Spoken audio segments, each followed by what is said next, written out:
Hello students, नमस्कार, सत श्री अकाल। स्वागत है आप सभी का आपके पसंदीदा channel magnet brains IIT JEE और नीट यानी जीत के चैनल पर।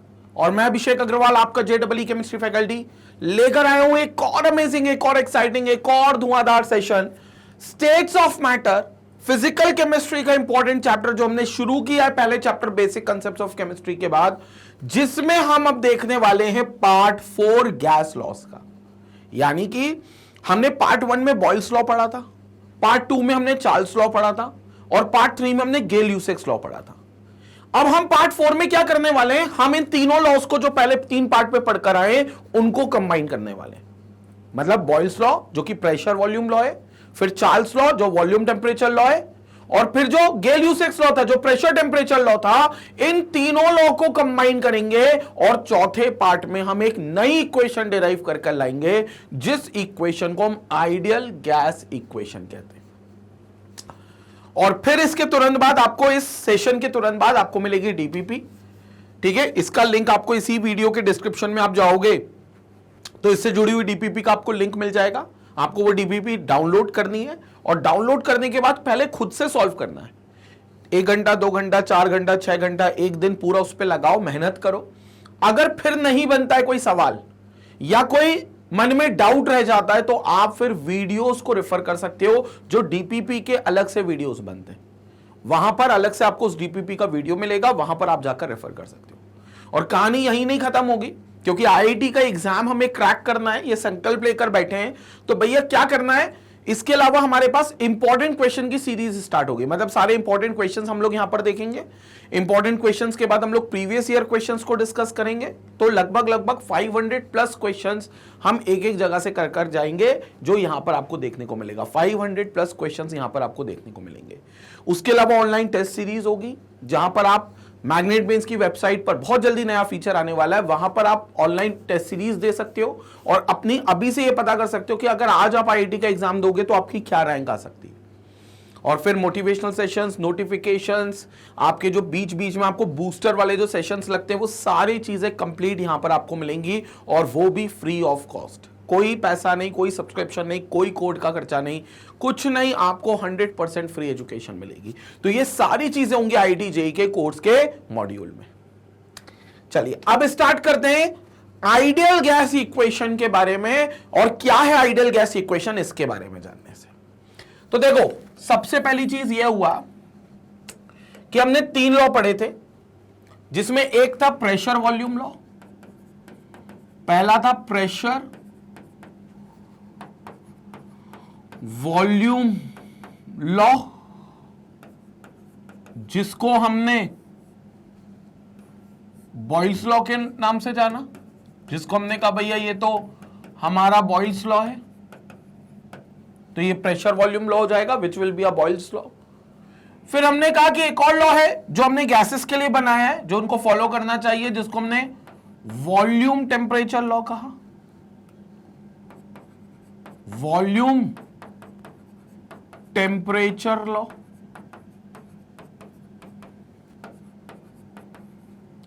जिसको हमने चार्ल्स लॉ नाम दिया कि भैया चार्ल्स साहब ने दिया था तो चार्ल्स लॉ हो गया। और फिर हमने एक तीसरा लॉ पढ़ा जो कि प्रेशर टेम्परेचर लॉ था। मतलब उसमें वॉल्यूम हट गया तो सीधा लॉ आ गया किसके ऊपर, प्रेशर टेम्परेचर लॉ। और प्रेशर टेम्परेचर लॉ में अपन ने क्या बात बोला कि this is the law given by Gay Lussac's law, in which pressure जो होगा वो टेम्परेचर के डायरेक्टली प्रोपोर्शनल होगा। So it was Gay Lussac's law.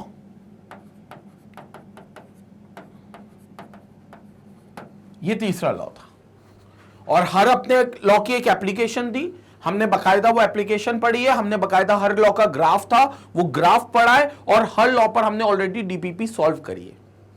In case अगर आपने इनमें से कोई लॉ मिस आउट किया हो तो प्लीज पहले जाकर आप वो वीडियो देखें, उस पार्ट का वीडियो देखें। बॉयल्स लॉ पार्ट 1 में है, चार्ल्स लॉ इसके पार्ट 2 में है, और गेल-यूसेक्स लॉ पार्ट 3 में। तो पहले आपको वो तीनों पार्ट देखने पड़ेंगे, तभी ये चौथा पार्ट आपको क्लियर होगा, तभी ये चौथा पार्ट आपको समझ में आएगा, वरना नहीं आएगा। क्लियर हो गई बात।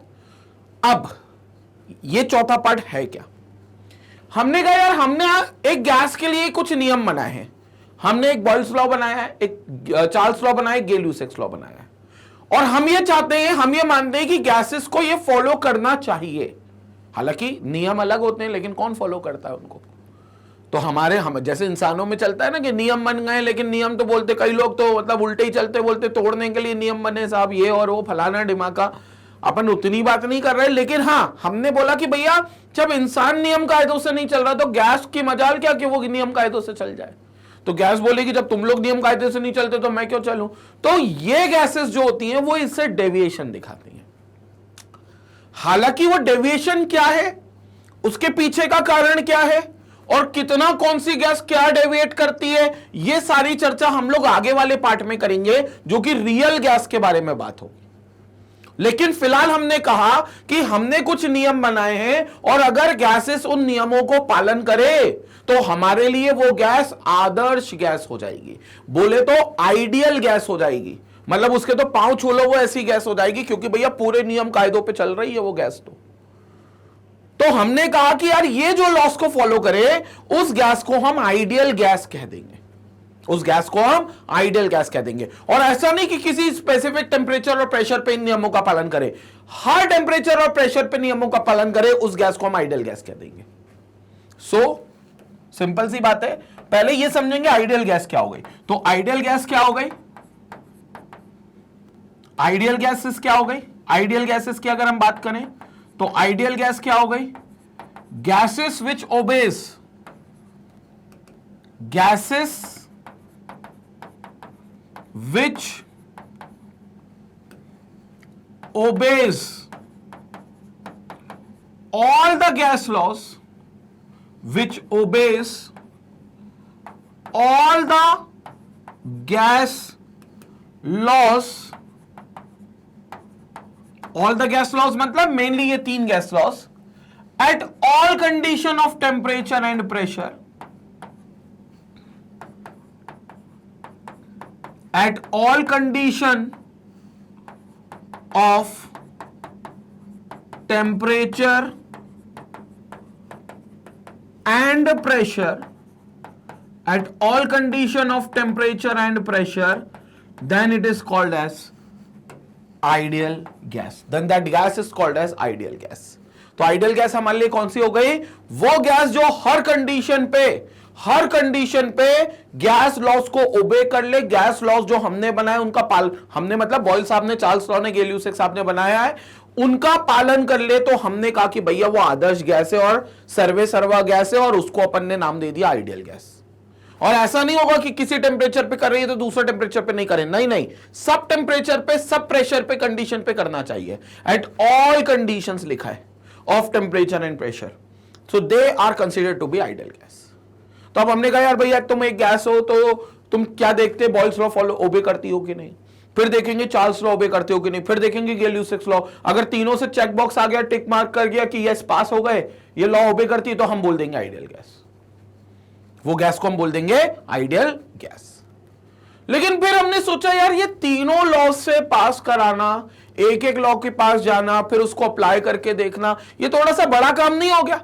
कि पहले अपन गए बॉयल साहब के पास, बोला देख लो साहब ये गैस पकड़ कर लाए कि आपका लॉ ओबे करती है कि नहीं करती है, प्रेशर वॉल्यूम इनवर्सली प्रोपोर्शनल आ रहा है कि नहीं आ रहा है। फिर अपन गए, चलो उधर बॉयल साहब ने तो पास कर दिया, अब चलो चार्ल्स के पास चलो, तुम चार्ल्स साहब से पूछते कि तुम उनको, उनके लॉ को ओबे कर रही हो कि नहीं कर रही हो। तो ये बड़ा दिक्कत वाला काम है।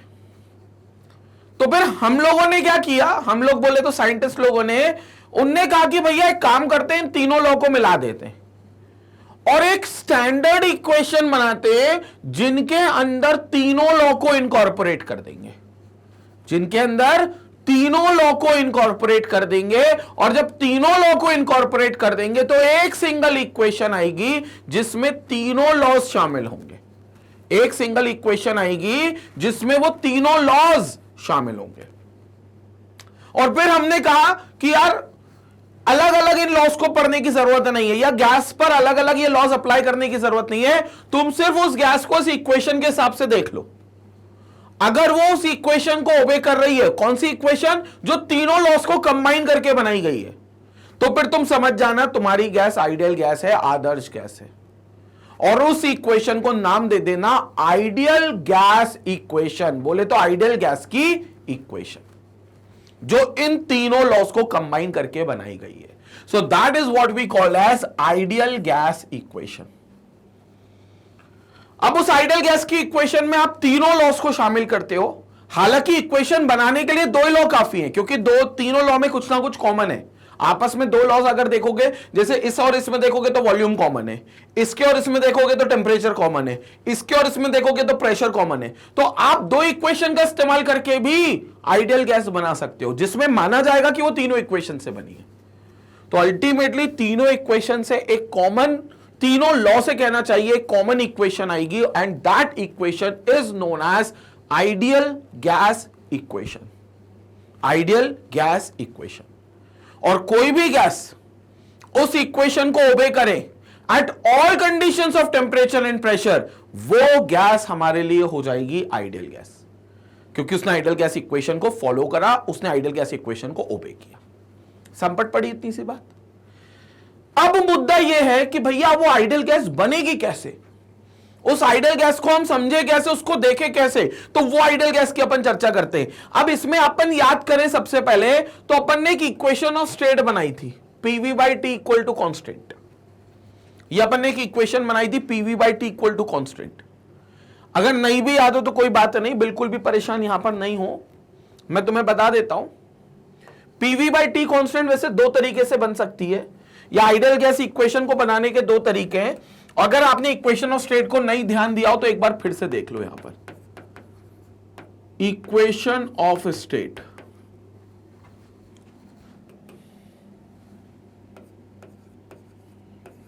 इक्वेशन ऑफ स्टेट, अगर आपने इक्वेशन ऑफ स्टेट को वहां ध्यान नहीं दिया हो तो एक बार यहां देख लो, जैसा मैं समझाना चाह रहा हूं।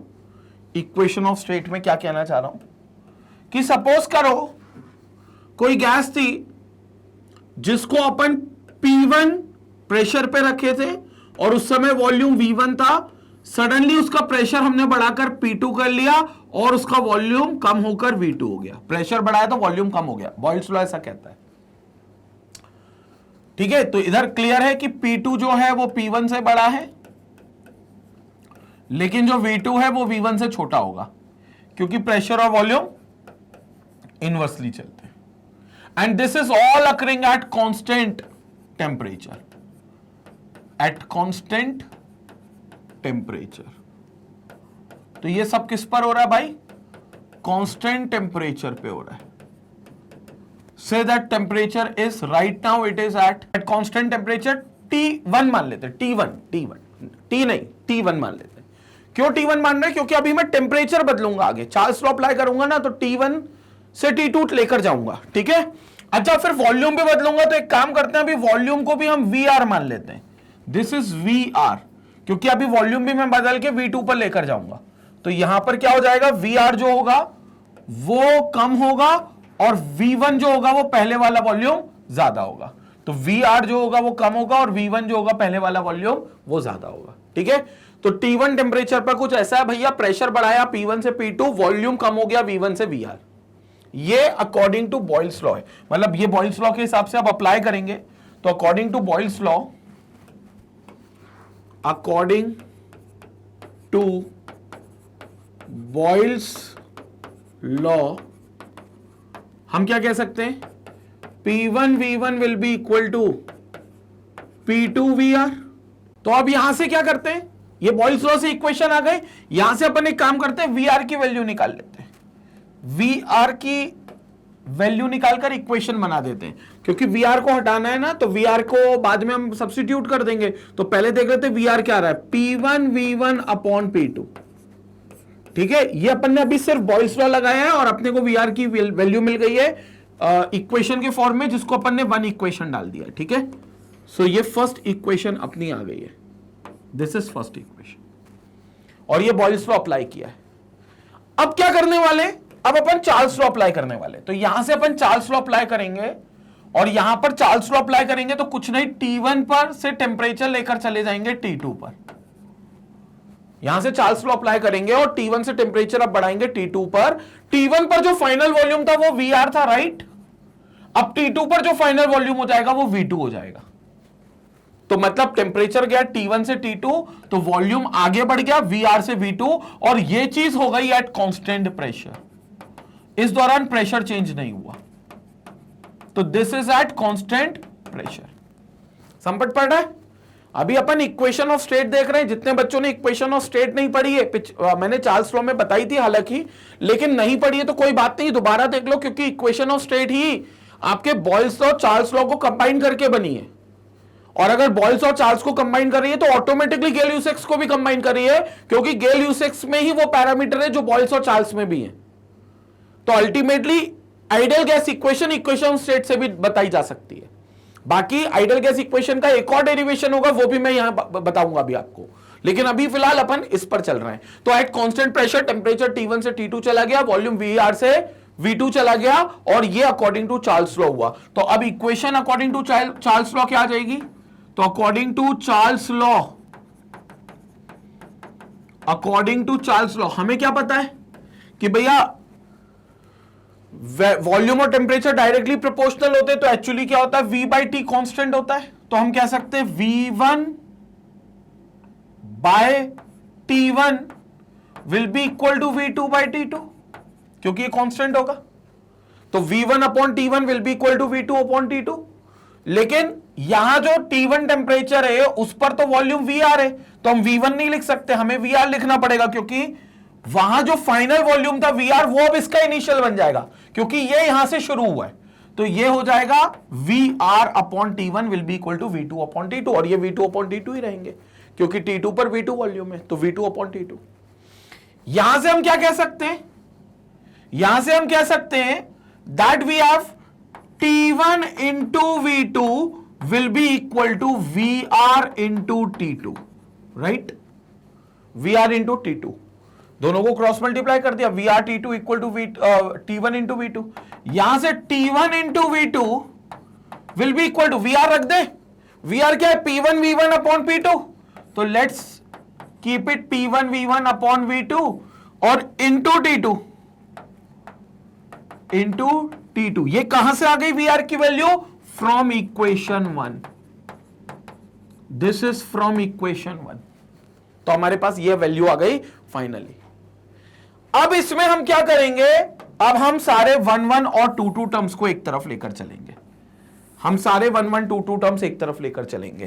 तो अगर इसको हम लोग सिंप्लीफाई करें और 1-1 और 2-2 टर्म्स एक तरफ लेकर चले गए, तो दिस इंप्लाइज, अब क्या हो जाएगा यहां पर देखेंगे, दिस इंप्लाइज यहां पर क्या होगा देखेंगे, तो वी हैव सारे 1-1 टर्म एक तरफ। तो ये देखो यहां T1 लिखा हुआ है, तो 1-1 इधर ले आते हैं, या इधर V2 आ गया तो वॉल्यूम्स को भी इधर ले आते हैं, but it will B P1 upon V1 upon P2। This should be P2 not V2, नहीं तो कैंसिल ही हो जाता है, स्क्वायर हो जाता है बल्कि। तो ये हो जाएगा P2, ठीक है ना, P1 upon V1 upon P2। तो एक काम करते हैं, P2 को और T2 को उठाकर यहां ले आते हैं V2 के पास, और इसके T1 को उधर ले जाते हैं। तो ये हो जाएगा P2 V2 अपॉन T2, ठीक है। V2 यहां ऑलरेडी था, P2 और आ गया न्यूमरेटर से डिनोमिनेटर से न्यूमरेटर में, T2 न्यूमरेटर से डिनोमिनेटर में, तो यहां हो गया इक्वल टू, वहां कौन है, P1 V1 ऑलरेडी है, यहां से T1 जाएगा तो अपॉन T1। ये समझ में आया? This is called as equation of state. ये आपकी इक्वेशन ऑफ स्टेट हो गई। तो P2 अपॉन V2 मैं दूसरे कलर से लिख देता हूं, सो दैट आप बॉयल्स प्रोसेस को मर्ज ना करो। दूसरे कलर से लिख देता हूं यहां पर, देखेंगे। So we have this as, क्या आ जाएगा देखेंगे, तो सारे 1-1 टर्म्स एक तरफ, 2-2 टर्म्स एक तरफ, 2-2 टर्म्स इधर तरफ लिखते हैं। P2 V2 upon T2 will be equal to P1 V1 upon T1। ये हमारी इक्वेशन आ गई, which is called as equation of state. अब इस इक्वेशन ऑफ स्टेट में बॉयल्स लॉ भी इंक्लूड है, चार्ल्स लॉ भी इंक्लूड है, और ऑटोमेटिकली गेल-यूसेक्स लॉ भी इंक्लूड है। आप देख सकते हो, प्रेशर और वॉल्यूम इनवर्सली प्रोपोर्शनल है, बॉयल्स लॉ। वॉल्यूम और टेम्परेचर डायरेक्टली प्रोपोर्शनल है, चार्ल्स लॉ। प्रेशर और टेम्परेचर भी डायरेक्टली प्रोपोर्शनल है, तो इसका मतलब गेल-यूसेक्स लॉ। तो ये इक्वेशन ऑफ स्टेट बन गई। This is what you called as equation of state. और अब इस इक्वेशन को आप सिर्फ 2 स्टेट तक नहीं, तीसरी स्टेट भी आती तो P3 V3 अपॉन T3 इनके बराबर होता। P4V4 अपॉन T4 इनके बराबर होता, P5V5 अपॉन T5 इनके बराबर होता। मतलब हम कह सकते हैं from this we can deduce that pressure into volume upon temperature will be constant for a definite mass of gas. अगर गैस का मास फिक्स्ड है तो ये एक कांस्टेंट के इक्वल होगा and that is what we called as equation of state. तो यही हमारी इक्वेशन ऑफ स्टेट बनेगी, PV/T will always remains constant. The product of pressure into volume upon temperature will always be a constant. Clear हो गया? और fixed mass gas का होना चाहिए। अगर गैस का मास बदल दिया तो PV/T कांस्टेंट नहीं होगा। मतलब हमारा गैस का मास फिक्स्ड होना चाहिए, और मास फिक्स होना चाहिए मतलब मोल्स फिक्स होने चाहिए, क्योंकि मोल्स जो होता है वो मास की आड़ लेकर ही आता है, तो अल्टीमेटली मोल्स फिक्स होने चाहिए। और चूंकि मोल्स कांस्टेंट है तो इस कांस्टेंट में हमारा मोल जरूर होगा, क्योंकि हर बार हमने यही किया, ये जो कांस्टेंट आता है इस कांस्टेंट में हमारा मोल जरूर रहता है, तो मोल जरूर रहेगा यहां पर, समझेंगे यहां पर। तो PV/T इक्वल टू कांस्टेंट, तो P1V1 upon T1 equal to P2V2 upon T2 and that is for 1 mole. देखो मोल कांस्टेंट है, it is all for 1 mole. समझ में आया? पहले इसका स्क्रीनशॉट ले लो, एक बार स्क्रीनशॉट ले लो इसका, इस वाले पार्ट का भी स्क्रीनशॉट ले लें, इस वाले पार्ट का भी।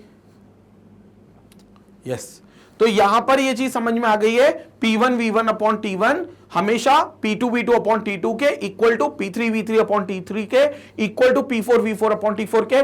ये सारी वैल्यूज हमेशा कांस्टेंट रहेंगी अगर गैस के मोल्स फिक्स्ड हैं तो इस हिसाब से this relation is known as gas equation, and for n moles of gas the equation is written as PV equal to nRT। क्योंकि बेसिकली क्या होता है, यहां पर हमने PV/T इक्वल टू कांस्टेंट कर दिया, ठीक है। अगर ये गैस के फॉर 1 मोल्स हो गए तो ये कांस्टेंट है, this is for 1 mole. But if for n moles we have another equation, so PV/T will be equal to PV/T will be equal to that constant is nothing but that is called as nR. That constant is nothing but that is equal to nR. This is for n moles. This is for n moles of gas. So for n moles of gas. और वो जो constant है वो n moles ही थे into R था। R is always universal gas constant। तो यहां वो एक कांस्टेंट इंट्रोड्यूस होता है जिसको हम R कहते हैं, जो यूनिवर्सल गैस कांस्टेंट होता है, और ये PV/T इक्वल टू NR के बराबर हो जाता है। तो ये PV/T इक्वल टू NR हो जाता है। On simplifying this we can write it as PV equal to temperature वहां ले जाए तो इट विल बिकम nRT। ये बन जाएगी PV equal to nRT, which is called as your ideal gas equation. This is called as your ideal gas equation. ये वो equation है जिसकी हम बात कर रहे हैं, जो इक्वेशन ऑफ स्टेट से निकली। कैसे निकली? PV/T कांस्टेंट है, हमें पता है मास फिक्स होना चाहिए इन सबके दौरान, प्रेशर वॉल्यूम टेम्परेचर तो अब तीनों बदल रहे, P1V1 T1 P2V2 T2 P3V3 T3, लेकिन जो गैस का मास है वो चेंज नहीं हो रहा, मतलब गैस के मोल्स कांस्टेंट है। तो ये जो कांस्टेंट इक्वल टू आ रहा है इसमें हमारे गैस के मोल्स होने चाहिए। तो जब हम इसको देखेंगे तो ये nR के बराबर होगा, where n is the number of moles. अगर एक ही मोल है तो n की वैल्यू 1 हो जाएगी, और into product of universal gas constant which is R। तो R को यहां पर हम यूनिवर्सल गैस कांस्टेंट बोलते हैं। ये यूनिवर्सल गैस कांस्टेंट कैसे आया, प्रोपोर्शनलिटी को हटाकर उसकी भी चर्चा करते हैं, but this R is called as universal gas constant, where this R will be called as universal gas constant। ठीक है, इसकी वैल्यू भी अभी बात करेंगे यूनिवर्सल गैस कांस्टेंट की। 8.314 होती है जूल पर केल्विन पर मोल में, ठीक है, और भी अलग वैल्यूज होती है, बट इस R की हम वैल्यू की बात करेंगे which is known as universal gas constant. तो ये एक यूनिवर्सल गैस कांस्टेंट की तरह वैल्यू आएगी। तो ये दोनों कांस्टेंट्स होंगे, और यही कांस्टेंट हमारा NR है। यहां जो कांस्टेंट है मतलब ये NR ही है। तो PV equal to nRT will be your equation. Pressure volume will be equal to nRT, that is ideal gas equation. और दुनिया की कोई भी गैस अगर किसी भी प्रेशर किसी भी टेम्परेचर पे इस इक्वेशन को ओबे करे तो that is called as ideal gas equation. अगर तुम चाहो तो इसको 1 मोल के लिए भी लिख सकते हो, तो we can deduce that PV equal to RT, this is for 1 mole of gas, for 1 mole of gas. तो 1 मोल गैस का अगर है तो आप PV equal to NRT, PV equal to RT भी लिख सकते हो। आगे चल के हम मोल्स को डिफाइन कर देंगे गिवन मास अपॉन मोलर मास से, तो वो डेंसिटी का फॉर्मूला देगा, बट वो आगे का मुद्दा आएगा। लेकिन अब ये समझते सर ये आर कहां से आया, ये कैसे पता चले ये आर है, ये तो इक्वेशन ऑफ स्टेट हो गई। अब अगर हम आइडियल गैस इक्वेशन को बनाएं by combining all the loss manually, मतलब ये तो इक्वेशन ऑफ स्टेट बनाकर हम इक्वल टू एनआर के बराबर लाए, लेकिन अगर हम सीधा इनको कंबाइन करते तो कैसे बनती आइडियल गैस इक्वेशन? बनती तो यही पीवी इक्वल टू एनआरटी, लेकिन तब कैसे बनती तब इसकी चर्चा करते हैं, बात करते हैं यहां पर। तो एक काम करते हैं, पहले इसका स्क्रीनशॉट ले लें, यहां पर एक ब्लैंक स्लाइड ले लेते हैं, यहां देखते हैं ब्लैंक स्लाइड लेते हैं, ठीक है। तो यहां पर क्या हो गया, सपोज करो आइडियल गैस इक्वेशन का डेरिवेशन है, ये बहुत छोटा सा डेरिवेशन है, कुछ खास नहीं है इसमें। Ideal gas equation, this will be your derivation. हाँ भाई, according to Boyle's law, according to Boyle's law क्या हम कह सकते हैं, volume is inversely proportional to P.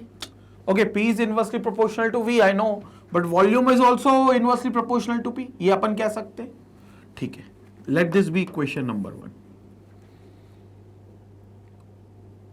According to Charles law,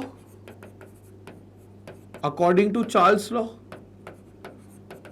what we can deduce, according to Charles law, what we can deduce, that volume is directly proportional to T, that is temperature, volume is directly proportional to T, this is second equation। तो ये first law हो गया Boyle's law, ये second law हो गया Charles law. अब एक और लॉ है जो हम आगे पढ़ेंगे हालांकि, लेकिन तुम एक बार मुझसे बेसिक कंसेप्ट्स ऑफ केमिस्ट्री में पढ़ चुके हो, दैट इज एवोगैड्रोस लॉ, उसको भी लपेट लेते हैं यहां पर, ठीक है ना, क्योंकि अल्टीमेटली सारे गैस लॉस को मिलाकर आइडियल गैस इक्वेशन बनती है। लेकिन जितने लॉ हम पढ़ चुके 3 पार्ट में, उतने से भी इक्वेशन ही बन जाएगी, बस उसमें एवोगैड्रोस लॉ का एक फंडा और लगेगा, that volume of gas is directly proportional to the moles of gas.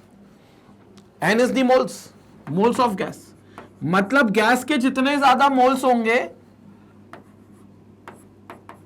Volume उस गैस का उतना ज्यादा होगा, तो एन की वैल्यू जितनी ज्यादा वॉल्यूम उतना ज्यादा। तो अब आपके पास 3 इक्वेशन आ गई, volume is inversely proportional to P, directly proportional to temperature and directly proportional to moles. अब एक काम करते हैं, इनको कंबाइन कर देते हैं, देखेंगे आइडियल गैस इक्वेशन का डेरिवेशन पूरा। सो combining equation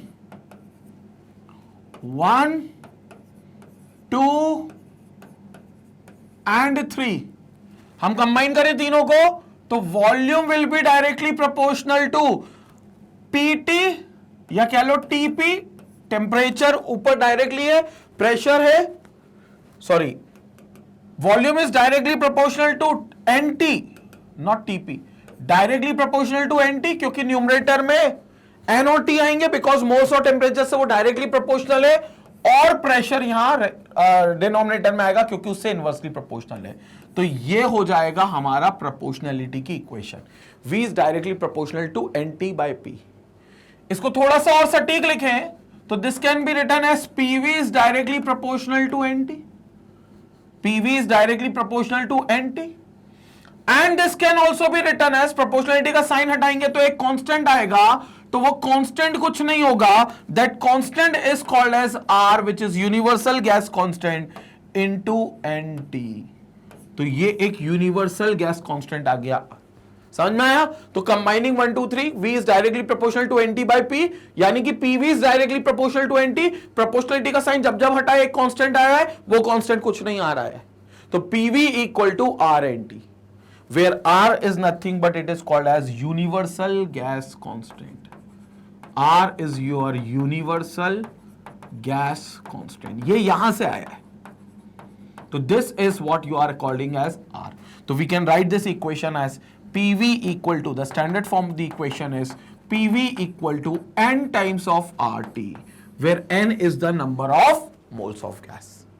But if number of moles of gas is 1, that is moles is equal to 1. So we can also write PV equal to RT. This is for 1 mole of gas. So we can also write PV equal to RT. This is for 1 mole of gas. ये यहां पर भी लिखा है PV equal to RT for 1 mole of gas. And for n mole of gas, PV equal to nRT.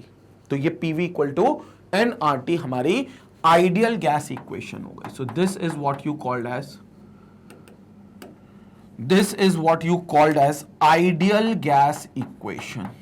ये हो गई हमारी ideal gas equation. PV equal to nRT. तो ये आइडियल गैस इक्वेशन हमें मिल रही है. संपट पड़ा तो ये हो गई PV equal to nRT ideal gas equation. अब इसके बहुत अलग अलग तरीके लिखने के, आप चाहो तो बहुत अलग अलग तरीके से लिख सकते हो, जिसमें जैसे इसमें भी बताया है PV इक्वल टू nRT है आपके पास.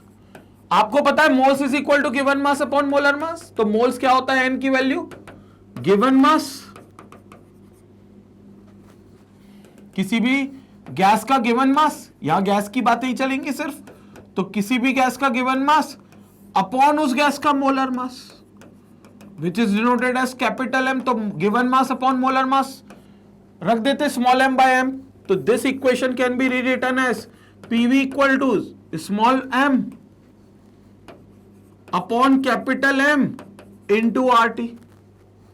तो we can also write M is equal to mass upon volume into RT. Volume यहां ले गए, मास यहीं छोड़ दिया, मोलार मास इधर ले गए, तो PM equal to M by V RT. यहां हमें पता है M by V is called as density. ये जो M by V है, this is called as density of gas. तो हम इसको डेंसिटी बोल सकते हैं. तो we can also call it as density. तो यहां से PM is equal to density, let's suppose it is D, तो dRT. हमारे पास ये भी एक इक्वेशन आ गई इन टर्म्स ऑफ डेंसिटी. तो अगर मोल्स ना दिया जाए, मोलर मास और डेंसिटी दी जाए, तो आप ये इक्वेशन भी लिख सकते हो. This is also called as ideal gas equation. This is also called as ideal gas equation. ये भी आइडियल गैस इक्वेशन है, but this is in terms of density and in terms of density and molar mass. In terms of density and molar mass.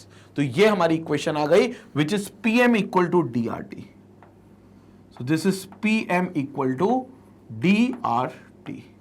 तो PM equal to DRT will be the equation which is again an ideal gas equation, लेकिन ये equation density और molar mass के terms में. Otherwise PV equal to nRT हमारे पास जो है वो मोल्स और वॉल्यूम के टर्म्स में. तो यहां पर मोल्स और वॉल्यूम आएगा तो ये वाली इक्वेशन यूज करना है, और अगर डेंसिटी और मोलार मास आए तो हमें ये वाली इक्वेशन यूज करना है. क्लियर हो गया. Now we have R is equal to universal gas constant, जिसकी अलग अलग वैल्यू होती है, लेकिन अभी उस वैल्यू पर बात करेंगे. इवन वो वैल्यू कैसे आई उसका कैलकुलेशन करेंगे, वो सारी चर्चा भी अपन करेंगे. लेकिन पहले आप इसका स्क्रीनशॉट ले लें, ये वाले पार्ट का स्क्रीनशॉट ले लें. ओके इसके आगे इस पार्ट का भी स्क्रीनशॉट ले लें. सो क्लियर हो गया. So we have ideal gas equation PV equal to nRT in terms of moles and volume and PM equal to DRT in terms of density and molar mass of gas. तो condition के हिसाब से जब भी जो चीज दी जाए, density और मोलार मास दिया जाए तो PM equal to DRT use करना, अगर मोल्स और वॉल्यूम दिया जाए तो PV equal to nRT use करना है. क्लियर हो गया. उसके हिसाब से आपको क्वेश्चन को सॉल्व करना है. तो now this is called as ideal gas equation where R is called as universal gas constant. अब R के पास क्या क्या होगा देखेंगे. R की यूनिट पहले जानेंगे, R की यूनिट क्या होगी. यूनिट के बाद वैल्यू जानेंगे कि वैल्यू क्या है. तो अगर हम बोले PV इक्वल टू nRT, तो we can also call it as R is equal to PV by NT.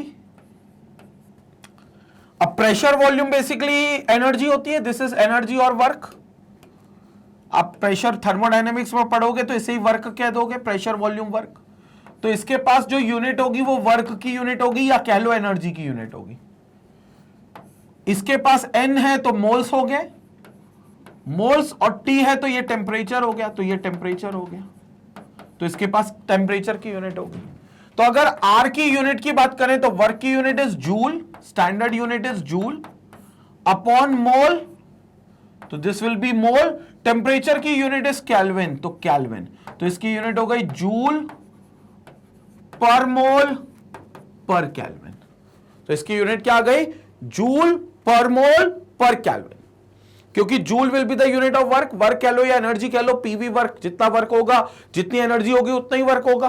तो वर्क एनर्जी की एक यूनिट होती है joule, n is the moles, moles की यूनिट मोल होती है, temperature, T is temperature, temperature की यूनिट केल्विन होती है, तो इट विल बिकम जूल पर मोल पर केल्विन। तो यहां पर जूल पर मोल पर केल्विन बन जाएगा and the value will be 8.314, 8.314 अगर जूल पर मोल पर केल्विन में ले रहे हो तो this will be 8.314 and this can be written as 25/3। अगर इसको हम फ्रैक्शन में लिखें, क्योंकि कई बार ये कैंसिल आउट हो जाता है, तो we always consider it to be in fraction, तो ये 25/3 हो जाएगा। या फिर ये होगा 0.08205, 0.08205 लीटर एटीएम पर मोल पर केल्विन, मतलब प्रेशर वॉल्यूम में आपने लीटर मोल ले लिया, लीटर एटीएम ले लिया, तो this will be in litre ATM, क्योंकि प्रेशर की यूनिट एटीएम, वॉल्यूम की लीटर, तो लीटर एटीएम में। बट फिर वैल्यू बदल गई, 0.0825 हो गया, जिसको आप 1/12 से याद रख सकते हो, क्योंकि आपको 1/12 करोगे तो 0.08 समथिंग ही आएगा, वही हमारा आंसर होगा। तो 1/12 भी आप यूज कर सकते हो अगर आप लीटर एटीएम में लेकर चल रहे हो। इसके लिए क्वेश्चन देखना पड़ेगा, क्वेश्चन में अगर प्रेशर हमें एटीएम में दिया है तो फिर हमें 1/12 वैल्यू लेकर चलनी पड़ेगी आर की। इट इज कैलोरीज में, क्योंकि मैंने कहा ना पीवी वर्क या एनर्जी के बराबर होगा, वर्क या एनर्जी कह लो, यहां पर वर्क कह लो या एनर्जी कह लो, और एनर्जी की यूनिट कैलोरीज भी होती है, कैलोरीज भी होती है, तो it can be 1.99 calories per mole per kelvin, और it is approximately equal to 2 calories per mole per kelvin, 2 calories. And electron volt में it will be 5.189 into 10⁻19 electron volt per mole and पर kelvin. ये बहुत ज्यादा आता नहीं है, जो ज्यादा आता है वो ये 3 आते हैं, ये तो सबसे ज्यादा आता है 25/3। तो ये आर के अलग अलग वैल्यूज हैं।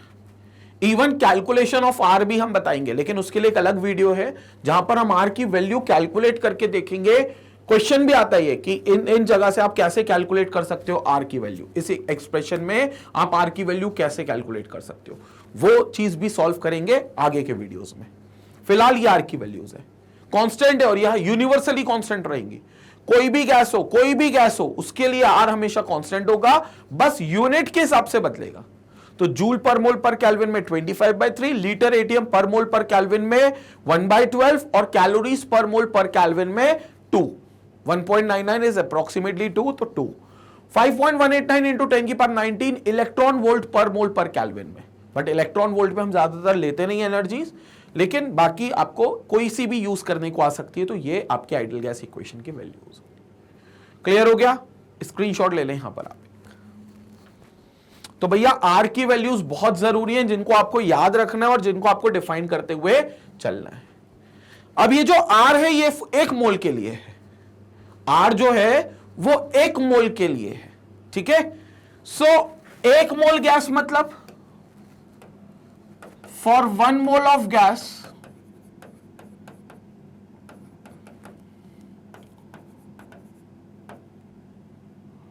universal gas constant is R. For 1 mole of gas, for 1 mole of gas, universal gas constant is R. But what if we have 1 molecule of a gas? क्योंकि 1 मोल गैस के लिए यूनिवर्सल गैस कांस्टेंट आर है, वो तो 1 मोल होगी gas तब है ना। मान लो 1 मोल नहीं रही तो 3-4 मॉलिक्यूल ही रहे, तो फिर कैसे निकालेंगे? देखो 1 मोल के लिए आर है, मतलब फॉर Na मॉलिक्यूल्स, Na समझ गए, एवोगैड्रोस नंबर, तो Avogadro's number for Na molecules it will be R. universal gas constant will be R. But for one molecule, अगर एक मॉलिक्यूल होगा तो क्या होगा? We have R by Na. This will be the constant. ये एक molecule gas के लिए, एक मोल के लिए R है, मतलब Na के लिए R है, तो एक मॉलिक्यूल के लिए, Na मॉलिक्यूल के लिए R है, तो फिर एक मॉलिक्यूल के लिए, क्योंकि एक मोल में Na मॉलिक्यूल्स होते हैं एवोगैड्रोस नंबर के बराबर, तो फिर एक मॉलिक्यूल के लिए it will B R by Na, and this R by Na is a new constant which is called as Boltzmann constant. तो this will be called as Boltzmann constant, और इसको हम K से डिनोट करते हैं, तो this will B denoted by K, Boltzmann constant. और अगर बोल्ट्जमैन कांस्टेंट की वैल्यू निकालनी है K की, बोल्ट्जमैन कांस्टेंट की वैल्यू निकालनी है K की, तो बहुत सिंपल है, K will be equal to, बोलेंगे R is 8.314 joule per kelvin per mole upon K is 6.023 into 10 की पावर 23। इसको आप सब सॉल्व करेंगे तो you will get this as 1.38 into 10 की power minus 23 joule per kelvin per mole. ये आपके पास K की यानी कि बोल्ट्जमैन कांस्टेंट की वैल्यू आएगी। सर बोल्ट्जमैन कांस्टेंट कब यूज करना है? जब आपके पास गैस एक मोल ना होकर उसके कुछ मॉलिक्यूल्स में मौजूद हो। जैसे वो बोलेंगे एक मॉलिक्यूल गैस है, 2 मॉलिक्यूल गैस है, 5 मॉलिक्यूल गैस है, तब आपको R नहीं लगाना इक्वेशन में, तब आपको K लगाना है। मतलब आपकी जो इक्वेशन होती थी ना PV इक्वल टू nRT, वो बदल के हो जाएगी PV equal to NKT, where K is the Boltzmann constant, where K is the Boltzmann constant. But अगर उन्होंने बोल दिया नहीं मोल्स हैं, तो फिर आपको क्या लगाना है? फिर आपको मोल्स के लिए PV इक्वल टू nRT ही लगाना है, ठीक है? तो क्योंकि एक मोल के लिए हमेशा R यूनिवर्सल गैस कांस्टेंट होता है, और अगर n मोल्स है तो nR हो जाएगा। लेकिन अगर मॉलिक्यूल्स हैं तो फिर एक मोल मतलब Na मॉलिक्यूल्स के लिए R होता था, तो एक मॉलिक्यूल के लिए Na R by Na हो जाएगा, R by Na, where R is the universal gas constant, 8.314 उसकी वैल्यू है, अपॉन 6.023 इंटू 10 की power 23 which is Na Avogadro's number, divide करोगे तो आपको बोल्ट्जमैन कांस्टेंट मिलेगा, ये K। This is called as Boltzmann constant K। 1.38 into 10 की power minus 23 joule per kelvin per mole, ये आपको सॉल्व करने पर मिलेगा। क्लियर हो गया पूरा कैलकुलेशन?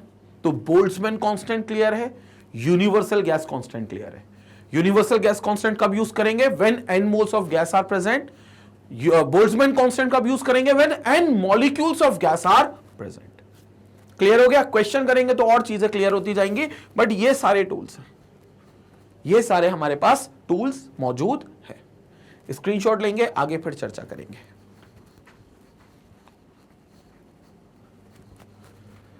ओके, तो यहां पर हमने गैस कांस्टेंट की बात कर ली। Now we have relation between density and molar mass. तो वो चीज भी हम देख चुके हैं, डेंसिटी और मोलार मास का। From ideal gas equation third, that is जो थर्ड इक्वेशन थी वो basically Pm equal to DRT थी, where m is the molar mass. तो Pm इक्वल टू DRT से उन्हें डेंसिटी निकाल ली, which is equal to Pm by RT। ये डेंसिटी हो गई, तो दिस इज डेंसिटी। तो डेंसिटी हम निकाल सकते हैं Pm बाय DRT, यहां से हम डेंसिटी निकाल सकते हैं। तो यहां से बहुत सारी रिलेशंस हम क्लियर कर सकते हैं, that m and r are constant for a particular gas. अगर मान लो m और r जो कि किसी एक गैस के लिए हमेशा कांस्टेंट होंगे, तो m और r कांस्टेंट है, तो जो हो गई डेंसिटी वो डायरेक्टली प्रोपोर्शनल हो गई P बाय T के। डेंसिटी जो हो गई वो डायरेक्टली प्रोपोर्शनल हो गई P बाय T के। या फिर हम ये कह सकते हैं यहां से कि density d1 upon T1 d1 into T1 upon P1 will be equal to d2 into T2 by P2। ये कैसे आया? बहुत सिंपल सा एक्सप्रेशन है। जैसे मान लो फर्स्ट है density 1 which is equal to P1 m by RT1, और उसी गैस को अगर हमने अलग प्रेशर और टेम्परेचर रख दिया तो उसकी नई डेंसिटी हो गई D2, उसका प्रेशर हो गया P2, मोलार मास तो वही रहेगा जो पहले था, यूनिवर्सल गैस कांस्टेंट हर गैस के लिए सेम है, वो भी नहीं बदलेगा, टेम्परेचर बदल दिया T2। तो यहां से आप क्या कह सकते हो? दोनों को डिवाइड कर दें अगर, तो आपके पास mr कैंसिल पूरा, क्या बच गया? d1 upon d2 will be equal to P1 upon T1, P1 upon T1 upon P2 upon T2। Clear हो गया? तो यहां से हम क्या कह सकते हैं, D1 टर्म्स एक तरफ, D2 टर्म्स एक तरफ, तो ये हो जाएगा D1 P2 upon T2 will be equal to D2 P1 upon T1। D1 P2 upon T2 will be equal to D2 P1 upon T1। तो यहां पर यही हो गया D1 T1 upon P1 equal to D2 T2 upon P2। सारे 1 terms एक तरफ, to terms एक तरफ लेकर जाए, तो यहां क्या हो जाएगा, D1 T1 upon P1 equal to D2 यहां पर है, T2 यहां पहुंच गया ऊपर और P2 नीचे आ गया, तो D1 T1 upon P1 equal to D2 T2 upon P2। ये आपको मिलेगा विच इज ऑलवेज कांस्टेंट। कुछ नहीं करा, यहां डेंसिटी के टर्म्स में लिख दिया बस। अभी तक नहीं तो अपन क्या कह रहे थे, pressure into volume upon temperature constant था। अभी तक हम कहते थे P1 V1 upon T1 will be equal to P2 V2 upon T2, यानी कि हमेशा एक कांस्टेंट के बराबर होता था। लेकिन मान लो प्रेशर वॉल्यूम और टेम्परेचर में नहीं आया, डेंसिटी के टर्म्स में आ गया, तो फिर हम क्या लगा सकते हैं डेंसिटी के टर्म्स में, D1 T1 upon P1 will be equal to D2 P2 upon D2 T2 upon P2। ठीक है, और ये कैसे डिराइव हुआ, ये अभी हमने पीछे देख लिया, D1 T1 upon P1 will be equal to D2 T2 upon P2 which is a constant, और ये यहां से आया। क्लियर हो गया? दो तरफ की डेंसिटी ले ली, दोनों को डिवाइड कर दिया, 1 टर्म्स एक तरफ, 2 टर्म्स एक तरफ, तो ये एक्सप्रेशन हमको मिल जाएगा।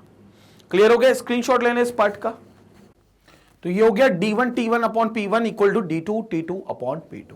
ठीक है, और डेंसिटी का अगर ओवरऑल रिलेशन देखना है तो ये सही है, D equal to PM by RT। यहां से बहुत सारी इंफॉर्मेशन आपको मिलेगी। क्या क्या मिलेगी, किसी भी गैस की डेंसिटी उसके प्रेशर से डायरेक्टली प्रोपोर्शनल है, ऊपर ही है ना। फाइनल इक्वेशन जो हमारी मेन इक्वेशन थी वो क्या आई थी, D equal to PM by RT। तो इससे काफी इक्वेशन काफी कंक्लूजन्स ड्रॉ होते हैं। पहली बात तो किसी भी गैस की डेंसिटी उस पर लगाए गए प्रेशर के से डायरेक्टली प्रोपोर्शनल होगी, D डायरेक्टली प्रोपोर्शनल होगा P के, और टेम्परेचर से इनवर्सली प्रोपोर्शनल होगी। मतलब किसी भी गैस का अगर टेम्परेचर बदलोगे और खास तौर से बढ़ाओगे तो उस गैस की डेंसिटी कम होगी। तो ये इंपॉर्टेंट रिलेशंस हैं जो हमें इस इक्वेशन से ड्रॉ होते हैं, क्योंकि कई बार डेंसिटी पर बेस्ड क्वेश्चन आता है। क्लियर हो गया? तो ये थी हमारी थ्योरी। अब इस पर बेस्ड एक एग्जांपल करते हैं। एग्जाम्पल में क्वेश्चन पूछा गया है बेसिकली, मतलब हमसे जेईई मेन 2020 का सवाल है। देख लो, जेईई मेन 2020 का सवाल है। क्वेश्चन क्या कह रहा है, which one of the following graph is not correct for ideal gas. आपको ये बताना है कौन सा ग्राफ जो है वो आइडियल गैस के लिए करेक्ट नहीं है। बहुत बढ़िया, डेंसिटी का ही है। देखो, वही जो एक्सप्रेशन अपन डिस्कस कर रहे थे वही है। अब देखो, सबसे पहला density is equal to PM upon RT, और जिससे अपन ने ये कंक्लूजन्स ड्रॉ कर लिए थे कि डेंसिटी जो है वो डायरेक्टली प्रोपोर्शनल है P के, और डेंसिटी जो है वो इनवर्सली प्रोपोर्शनल है टेम्परेचर के। डेंसिटी जो है वो इनवर्सली प्रोपोर्शनल है किसके, टेम्परेचर के। तो एक बात कंफर्म है कि डेंसिटी क्योंकि इनवर्सली प्रोपोर्शनल है टेम्परेचर के, तो टेम्परेचर और डेंसिटी का जो ग्राफ है वो हाइपरबोलिक होना चाहिए, मतलब हाइपरबोला फॉर्म होना चाहिए। तो इट शुड बी हाइपरबोलिक। है क्या, डेंसिटी और टेम्परेचर का ग्राफ हाइपरबोला ही है। मतलब डेंसिटी कम होगी अगर टेम्परेचर बढ़ाओगे तो, इनवर्सली प्रोपोर्शनल है ना। डेंसिटी कम होगी, टेम्परेचर बढ़ाओगे तो टेम्परेचर कम करोगे तो डेंसिटी बढ़ेगी, तो टेम्परेचर कम करोगे तो डेंसिटी बढ़ेगी। ये ग्राफ बिल्कुल सही है, इसमें कोई दिक्कत नहीं है। डेंसिटी और टेम्परेचर का स्ट्रेट लाइन कर्व आ गया, ये कैसे आ गया? जब ये सही है तो फिर ये तो 100% गलत है। सीधे ही सीधे प्रोपोर्शनल तो होता ही नहीं है ना, क्योंकि डेंसिटी बढ़ेगी तो टेम्परेचर थोड़ी ना बढ़ेगा, मतलब टेम्परेचर बढ़ेगा तो डेंसिटी थोड़ी ना बढ़ेगी, टेम्परेचर बढ़ेगा तो डेंसिटी घटेगी, या टेम्परेचर कम होगा तो डेंसिटी बढ़ेगी। तो ये कर्व गलत है, तो मतलब सेकंड कर्व ही गलत है। हमें आंसर मिल चुका है, बट हम आगे और देखते हैं। D वर्सेस 1/T, ये 1/T है, तो बिल्कुल 1/T से इट इज डायरेक्टली प्रोपोर्शनल। तो अगर यहां पर इसको देखो तो D is directly proportional to 1/T। मैं 1/T को 1 मान लू, तो D वर्सेस 1/T का कर्व जो होना चाहिए वो स्ट्रेट लाइन होना चाहिए। तो it should be a straight line and it is a straight line. तो ये कर्व भी बिल्कुल सही है। तो ये कर्व भी बिल्कुल सही है थर्ड का, ठीक है। और प्रेशर से तो डायरेक्टली प्रोपोर्शनल होना ही चाहिए, क्योंकि यहां लिखा हुआ है D is directly proportional to P. तो यहां पर हम कह सकते हैं इसके लिए कि D is directly proportional to P. तो यहां पर भी आपको स्ट्रेट लाइन मिलेगी। तो ये कर्व भी आपका क्या होगा, बिल्कुल एक स्ट्रेट लाइन का कर्व होगा। तो ये भी स्ट्रेट लाइन होगी आपकी, density directly proportional to P. जितना ज्यादा प्रेशर होगा उतनी ज्यादा डेंसिटी होगी, स्ट्रेट लाइन है। तो ये भी इक्वेशन बिल्कुल सही है, मतलब ये ग्राफ भी बिल्कुल सही है। सिर्फ एक ही ग्राफ गलत है, वो है सेकंड वाला, डी और टी का डायरेक्ट प्रोपोर्शनल नहीं आएगा। और ये जेई मेंस का क्वेश्चन था 2020 का, ज्यादा पुराना क्वेश्चन भी नहीं है। तो कौन सा ग्राफ गलत है, सेकंड ग्राफ गलत है, जो कि ऑप्शन डी में दिया गया है। Option D is correct. तो ये हमारा करेक्ट आंसर हो गया option D, which is the correct answer, क्योंकि सेकंड ग्राफ में आपको स्ट्रेट लाइन दिखा दी गई है। स्ट्रेट लाइन नहीं होती डेंसिटी और टेम्परेचर के रिलेशन में, इट शुड बी हाइपरबोला, और हाइपरबोला फर्स्ट में था, वो सही था, सेकंड वाला गलत था। हमें गलत ही आइडेंटिफाई करना था, सेकंड वाला गलत है। क्लियर हो गया। तो ये बेसिकली एक एग्जांपल से आपको समझाया गया आइडियल गैस इक्वेशन के बारे में। स्क्रीनशॉट ले लें, फिर हम वीडियो कंक्लूड करते हैं। तो यहां पर हमने स्टूडेंट्स देख लिया है आइडियल गैस इक्वेशन को और आइडियल गैस इक्वेशन के डेरिवेशन को, जिसमें एक कांस्टेंट आता है जो कि यूनिवर्सल गैस कांस्टेंट होता है, जिसको हम आर कहते हैं, जिसके अलग अलग यूनिट्स में अलग अलग वैल्यू है। 8.314 है जूल पर केल्विन पर मोल में, जिसको आप 25/3 भी लिख सकते हो। टू वैल्यूज है कैलोरीज पर केल्विन पर मोल में, जो एग्जैक्टली है वो 1.99, बट आप उसको 2 कैलोरीज पर केल्विन पर मोल मान सकते हो, या फिर 0.08205 वैल्यू है उसकी लीटर एटीएम पर मोल पर केल्विन में, जिसको आप 1/12 मान सकते हो। तो आप उसको 1/12 करके सॉल्व कर सकते हो। और यहां पर हमने डेंसिटी और आइडियल गैस इक्वेशन में डेंसिटी का भी रिलेशन देखा प्रेशर और टेम्परेचर के साथ। बाकी अगर आप कोई लेक्चर मिस आउट करते हो या YouTube पर कोई लेक्चर का सीक्वेंस छूट जाता है, तो सबसे बेहतर और आसान तरीका है मैग्नेट ब्रेन्स की वेबसाइट magnetbrains.com आकर लेक्चर्स देखना। करना बहुत सिंपल काम है, आपको होम पेज पर आना है, अपने मतलब magnetbrains.com के ब्राउजर पे जाकर टाइप करना है, होम पेज पर आना है। होम पेज पर आपको ये सारी कैटेगरीज मिलेंगी। उसमें आपको IIT जेई के लिए जाना है एक्सक्लूसिवली, जहां पर आपको क्रैश कोर्स भी बना हुआ मिलेगा और रेगुलर जेई के कोर्सेस मिलेंगे। जो रेगुलर जेई के कोर्सेज है उसमें आप केमिस्ट्री पे वॉच नाउ जैसे ही क्लिक करोगे, आपको यहां पूरी सीक्वेंस मिलेगी, पूरे टॉपिक वाइज यहां पर लिस्टिंग होगी। चैप्टर पहले ऊपर का नाम होगा, चैप्टर के साइड में एक प्लस का बटन होगा, जैसे ही प्लस पे क्लिक करोगे नीचे सारे टॉपिक की लिस्टिंग आएगी। और ये सीक्वेंस में टॉपिक्स होंगे, जिसके आगे उनका ड्यूरेशन भी लिखा होगा कि इतने मिनट इतने आवर का वो लेक्चर है, सो दैट आप अपने पूरे टाइम टेबल के हिसाब से उसकी तैयारी कर सको, पूरे टाइम टेबल के हिसाब से आप उनको पढ़ सको। और ये सीक्वेंस में पढ़ना बहुत जरूरी है, क्योंकि क्या होता है यूट्यूब पर जब आप कोई वीडियो सर्च करते हो तो उस वीडियो का तो मतलब आपको उस टॉपिक का तो वीडियो मिल जाता है, जो भी टॉपिक आपने सर्च करा वीडियो, वो टॉपिक का वीडियो आपको मिल जाएगा। लेकिन आपको ये नहीं पता होता कि इस टॉपिक के बाद कौन सा टॉपिक पढ़ना, मतलब इसका एप्लीकेशन कहां है। अगर हमने कोई थ्योरी पढ़ी है तो इसके क्वेश्चंस कहां से लगाएं, कैसे लगाएं, वो क्वेश्चंस का कोई अलग से वीडियो, कहीं अलग से शीट है। तो यहां पर आपको सारी चीजें मिलेंगी। मैग्नेट ब्रेन्स के यूट्यूब चैनल पर भी वो मिल जाएगा, लेकिन वो सीक्वेंस अगर मिस आउट होता है तो आप सबसे अच्छा है कि आप यहां पर आकर सारे चेक बॉक्स देख सकते हो कि आपने ये पढ़ लिया, ये पढ़ लिया, ये पढ़ लिया। प्रॉपर सीक्वेंसिंग मेंटेन होगी। एंड काउंट ऑन मी, जब आप सीक्वेंस में पढ़ते हो तो एक पढ़ाई में फ्लो बनता है, एक मोमेंटम बनता है, बोले तो पढ़ाई में इंटरेस्ट आता है। तो उसके लिए आपको सीक्वेंस में पढ़ना के लिए मैग्नेट ब्रेन्स की वेबसाइट पर आना। और यहां पर आपको पीडीएफ भी मिलेगी। ये आपको दिख रहा है, आपको जो डीपीपी शीट्स होती है ना, जैसे अभी मैंने ये थ्योरी पढ़ा है, अब इसके क्वेश्चंस, इसके जस्ट नीचे इसकी शीट है, आप इसको डाउनलोड कर सकते हो।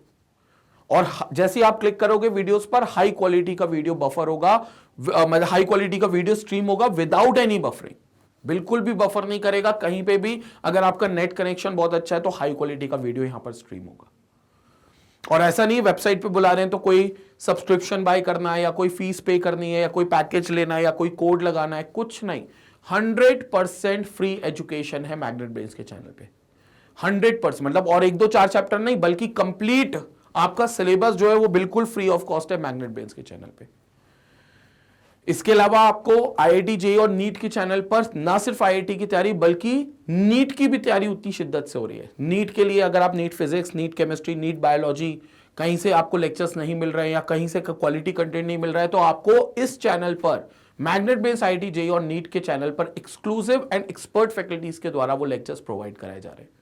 तो जितने तुम्हारे फ्रेंड्स हो, रिलेटिव्स हो, जो एक ऐसे चैनल की तलाश में जहां रेगुलर कंटेंट अपलोड हो, कंसिस्टेंटली वीडियोस अपलोड होते जाए, क्वालिटी कंटेंट मिलता जाए और हम एक चैनल के भरोसे पर पूरा अपना आईआईटी या नीट को क्रैक कर सके, तो एक ऐसे चैनल की तलाश आपकी यहां खत्म होती है। उनके साथ ये चैनल का लिंक जरूर शेयर करें।